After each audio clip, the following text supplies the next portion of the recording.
Today, we're taking a deep dive into Captain Ibrahim Traore, the leader of Burkina Faso. He's a man standing right at the center of a storm, trying to navigate his country through what he describes as a fight for its very destiny. And his approach?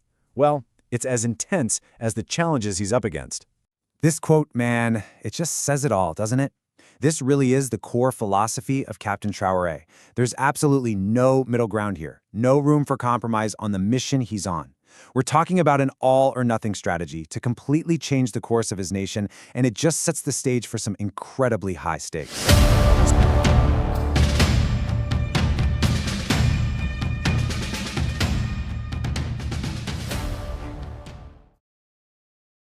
Welcome to the Deep Dive. Today, we're heading straight into a really unique piece of audio, a rare radio interview with Burkina Faso's president, Captain Ibrahim Traoré. Yeah, this wasn't your typical pre-recorded statement. No, not at all. It was him talking directly with the Burkinabe people, live, broadcast from the presidential palace, actually. Kaluba Palace. And it marks, what, 2 pretty intense years of transition under his leadership? Exactly. So our mission here is to really unpack some key moments from this interview. It was originally in French, but we've got translated excerpts. And the goal is to pull out the most important insights, What's he actually saying about tackling terrorism, the economy, stability, and this huge push for full sovereignty? Right. And just for context, our source is mainly the transcript from the Pulse of Africa YouTube channel. They covered this hour-long N10 Direct special broadcast. It's about as raw as you get. Unfiltered, definitely. Okay, so let's dive in. Picture this. You're leading a country facing, storms on all fronts, security, social, economic. Captain Traoré himself used that analogy. The captain of a ship in a storm. Yeah. And he started by saying, talking directly to the people, this was a real pleasure, an opportunity to understand their hopes and, his words, readjust our program. That directness, it's a strategy, isn't it? Sounds open, but... But what? What's the calculation there, do you think? Well, it definitely projects accountability, makes him seem connected, responsive, which you need in a transition. Sure. Build support. Exactly. Right. But it's risky, too. Every word is under the microscope, live. High stakes. And the people, they definitely didn't hold back with their questions. We heard from listeners all over Ouagadougou, Bobo-Dioulasso, even more rural spots. Right, and they were asking tough stuff. Destabilization attempts, assassination plots they'd heard rumors about. What happened with the plotters, what really went down in Basilago, and the legacy of Thomas Sankara that came up too. Not easy questions for live radio. Definitely not.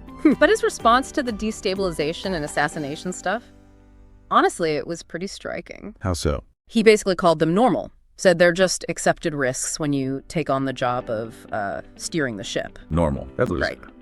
His reasoning was, when you crack down on inequality, corruption, bad management, you hit the interests of rich people. Okay. And they, he claimed, use their money to manipulate others, poorer people sometimes, and even team up with imperialist forces. That's how he framed it. Wow. So it's not just acceptance, it's reframing the threat itself. Exactly. How do you read that? It's fascinating strategically. By calling it normal, he kind of neutralizes it as a sign of weakness. Instead, it becomes proof. Proof? Yeah, proof that he's on the right path, the best line for our homeland, as he put it. It turns a potential negative into validation for his supporters. It's quite a psychological move. That makes sense. And then on the plotters, what happens to them? His tone shifted there too, became very firm. What did he say specifically? He said, from this point on, I am not going to go into details. Everyone will take responsibility. And no more advising or warning people. Okay. He contrasted that with the last 2 years, raising awareness, talking warning. It sounds like a clear pivot. Yeah, that's a definite shift. Moving from dialogue or perceived dialogue to consequences. What does that signal, you think, internally? I think it signals the end of any perceived grace period. If you're seen as undermining the state, the time for warnings is over. It suggests a hardening stance, maybe consolidating power more firmly. Less tolerance for dissent he views as destructive. And the Basilago incident adds another layer, doesn't it? It got really personal there. How so? What did he reveal? Well, he said he believes he was personally targeted there back in June 2022. Said he defied a lot of orders to intervene and stop it from falling. Sacrificed things. Defied orders? Wow. Yeah, and he thanked people who backed his maneuver, suggesting the whole attack was aimed right at him to affect me. He didn't give specifics, but still. That's incredibly direct. For a leader to say that openly, it changes things. How? Well, it underscores the immense personal pressure. It's not just abstract policy, it's life and death, personal threats. That has to shape your decision-making, your resolve, maybe even contribute to that firmer stance on plotters we just talked about. Yeah, you can see how it would all connect. Yep. Okay, let's shift slightly. Someone asked about Thomas Sankara, specifically his political orientation speech, the DOP. Ah, Sankara. Always a powerful reference point in Burkina Faso. Right. The listener wanted to know how relevant that speech is today, especially with these new national days of patriotic commitment. And it's crucial how Traoré responded. He didn't just acknowledge Sankara, he actively aligned himself. He did. Called Sankara's discourse a reference point, said other countries even used it to develop. And that line about adapting it. We are inspired by this news and we adapt it to the context. That's what he said. He also felt Sankara was too far ahead of his time. Right. Not understood then, but now we realize that we should have. It positioned Sankara's vision as vindicated by time. And he explicitly linked the start date of the Patriotic Days, October 2nd, to Sankara's DOP. That's no coincidence. Not at all. It's a very deliberate move. So what are the implications? Invoking this revolutionary, almost mythical figure who was assassinated. What does that do for Traoré now? It does a few things. It taps into deep national pride, a sense of unfinished revelation. It gives his own, often difficult project historical weight. He's not just Traoré, he's continuing Sankara's dream or framing it that way. So continuity. Yes, continuity of that radical vision of sovereignty and independence. But it's also risky, right? Sankara's legacy is complex, and aligning so closely invites comparisons and maybe expectations he can't meet. True. It sets a very high bar. Okay, another critical point. Troop morale. Especially with all these destabilization efforts, a listener asked directly about that. In a country fighting insurgents, morale isn't just important, it's everything. It's the foundation of survival. Traoré was emphatic. He said morale is high, soldiers go to the front with pride. Did he say why? Yeah, he credited a few things. What we've put in place, popular support, better equipment, recruitment, training, the usual factors. Okay. But here's the surprising part. He claimed the destabilization attempts themselves actually boost morale. How does that work? That sounds counterintuitive. His logic was that these attempts make the soldiers understand why they fight. It gives the military more arguments to boost their morale and fight for the homeland. That's quite a psychological take on it, turning threat into motivation. Yeah. It suggests that, in his view at least, the external pressure is actually forging stronger internal resolve among the troops. A shared sense of purpose hardened by adversity.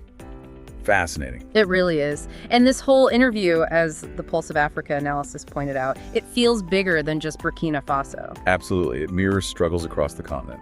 What are the core elements of that wider struggle as you see them reflected here?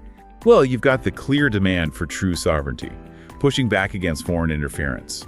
Then there's the call for better governance, less corruption, more accountability, and fighting inequality, even when it means confronting powerful domestic and sometimes external forces. Traoré touched on all.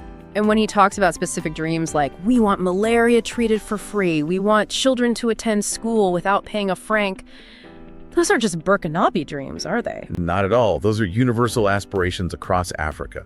Families everywhere want governments that deliver basic services that serve the people, not just elites or outside interests. So this interview becomes a kind of microcosm. Exactly. It's one leader, one country, but it powerfully articulates this continent-wide yearning for self-determination that goes beyond just political flags. It's about economic justice, social progress, real independence. Okay, so let's try and wrap this up. We've looked at Captain Traoré through this interview, seeing his resolute stance, his acceptance of risk. His commitment to sovereignty, that strategic alignment with Sankara. Right, and that striking idea that threats can actually strengthen resolve. A lot to process. Definitely. So as you, our listener, reflect on all this, maybe a few questions to consider. Do you think Burkina Faso, based on this, is on a sustainable path to the kind of sovereignty Traoré envisions? Is that dream of Thomas Sankara truly alive and, maybe more importantly, adaptable to today's realities under this leadership? And maybe stepping back further, what lessons, if any, can the rest of Africa draw from Burkina Faso's really intense struggle right now for self-determination and genuine independence? Lots to think about there.